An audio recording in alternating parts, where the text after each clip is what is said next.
الصلاة والسلام على سيد الأنبياء والمرسلين.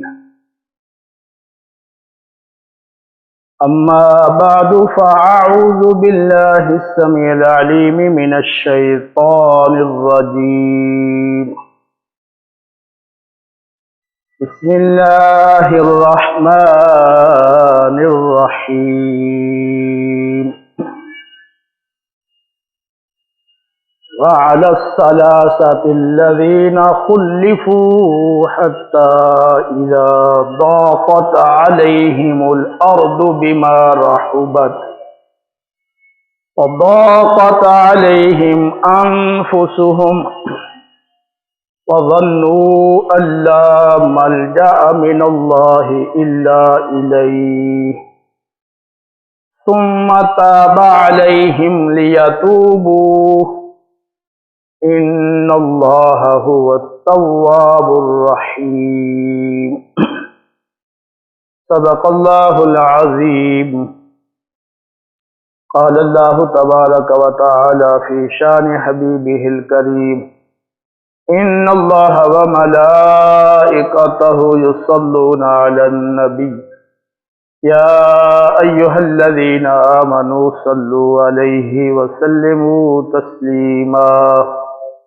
اللهم صل على محمد وعلى آل محمد كما صليت على إبراهيم وعلى آل إبراهيم إنك حميد مجيد. اللهم بارك على محمد وعلى آل محمد كما باركت على إبراهيم وعلى آل إبراهيم إنك حميد مجيد. الصلاة والسلام عليك سيدي يا رسول الله وعلى آلك وأصحابك سيدي يا حبيب الله. الصلاة والسلام عليك سيدي يا رحمة للعالمين وعلى آلك وأصحابك سيدي يا شفيع المذنبين. اللہ رب العالمین جل جلالہ کا قرآن پاک کی سورہ التوبہ میں ارشاد ہے: وَعَلَى الثَّلَاثَةِ الَّذِينَ خُلِّفُوا حَتَّى إِذَا ضَاقَتْ عَلَيْهِمُ الْأَرْضُ بِمَا رَحُبَتْ وضاقت عليهم أنفسهم وظنوا أن لا ملجأ من الله إلا إليه ثم تاب عليهم ليتوبوا إن الله هو التواب الرحيم. اللہ رب العالمین نے ان تین صحابہ کرام کی توبہ کو قبول فرمایا جن کا معاملہ ملتوی اور مؤخر کر دیا گیا تھا، حتیٰ کہ زمین اپنی وسعت کے باوجود ان پر تنگ ہو گئی تھی اور وہ خود اپنی جانوں سے تنگ آ گئے تھے، اور انہوں نے یقین کر لیا کہ اللہ تعالیٰ کے مقابلے میں انہیں کہیں کوئی پناہ نہیں مل سکتی بجوز اس کے کہ وہ اللہ رب العالمین کی طرف ہی رجوع کریں۔ پھر اللہ رب العالمین نے ان کی توبہ کو قبول فرمایا تاکہ وہ تائب رہیں۔ بے شک اللہ بہت توبہ قبول کرنے والا بڑا مہربان ہے۔ گزشتہ دروس میں غزوہ تبوک کے حوالہ سے تین صحابہ کرام کعب بن مالک، ہلال بن امیہ، قرارہ بن ربیع رضی اللہ تعالی عنہم کا قصہ احادیث مبارکہ کی روشنی میں تفصیلاً بیان کیا گیا۔ یہ تینوں صحابہ